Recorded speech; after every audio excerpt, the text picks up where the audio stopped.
Good morning, everybody. It is Wednesday, April 19th, 2023. It is 2:46 in the morning. Okay, this is part 7 of chapter 1. I am able. Put your warrior boots on.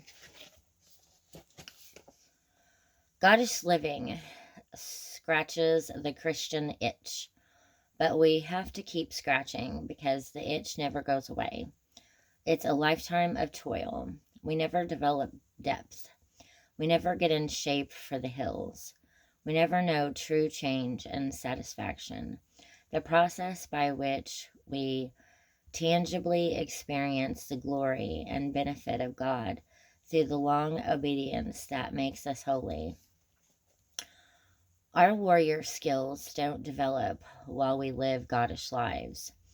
We stay soft and ill-prepared, and underneath, we hope nothing ever happens to expose our lack of fortitude and commitment. No wonder we are afraid all the time. Hardship exposes goddish Christians.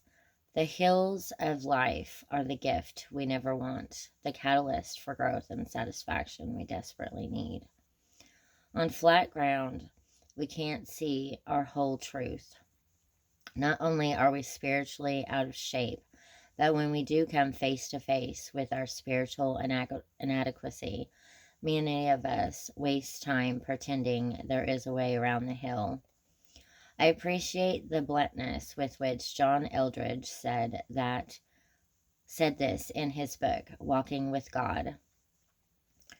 The world we live in is a world at war. Why is that so hard to accept? What is this propensity, that inclination in us to ignore the facts? No, that's not strong enough. What is this instance in us to see life the way we want to see it, as opposed to the way it is? Our instance to accept our own spin is what harms us. It is the way of the lame man in John 5, who, when asked by Jesus if he wants to get well, goes into a long diatribe about how much he needs the healing waters of the Bethesda pool instead of truly seeing the healer standing in front of him, asking the question. "I can't, sir," the sick man said, "for I have no one to put me into the pool when the water bubbles up. Someone else always gets there ahead of me." Verse 7. The pool gets the focus, while the healer, the only true healer, is right there, ready to make him well. Oh, isn't this us? Aren't we two professional deflectors coming up with our own cures, overlooking Jesus ready and able to help, pretending lesser solutions can solve it all? Pretenders will never get prepared. They will just waste their life.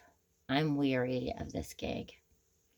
This clinging to smokescreens and false securities. Acceptance of where we are and what we need to do about it is the strategy for sanity and hope, and I want some of that. The famous quote couldn't be truer. In this life, we are all just walking up the mountain, and we can sing as we climb, or we can complain about our sore feet.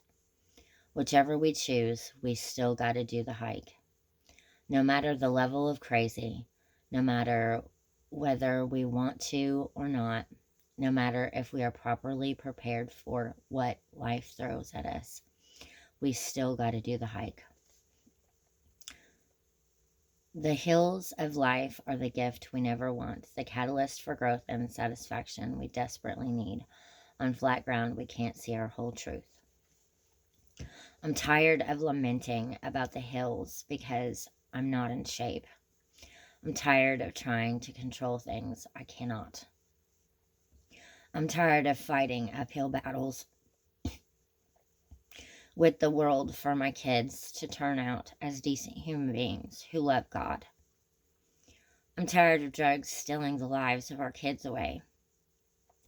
Tired of sexual horrors happening behind closed doors. Tired of liars and cheaters turning good people into skeptics, jading us about honor, trust, kindness, and love. I'm tired of feeling blindfolded and batting wildly at monsters that live in the dark, hoping I make contact and do some damage so I can feel more in control and less afraid. I'm tired of the news determining my emotions. This is where we have to get for anything to change. We have to get so mad at the stifling, the weariness, the manipulation that we are willing to do whatever it takes to rid ourselves of it. Putting on warrior boots is an act of determination, yes, but it's also an act of revolt. We determined we aren't going to lie down and take it anymore. You and I can't change how bad this world gets, but we can take it on in new strength. But this will not be the kind of strength born of flesh. It will, instead, be the strength born of the mighty Spirit of God who lives and moves inside us. The irony of strength that comes from dependence and holy trust and rest. The rest of God produces strength because it stops human hustle.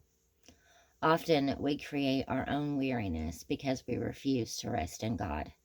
So even in this moment, let us take our tired and let it rally us. Even in our weariness, we can be determined. We can revolt against what has made us feel weak and watch God forge inside us the strength to walk Jesus strong for once and for all. Do you feel it? We're on the cusp of a new way to live.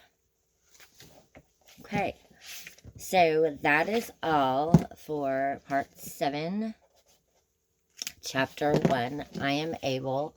Put your warrior boots on. Thank you for watching.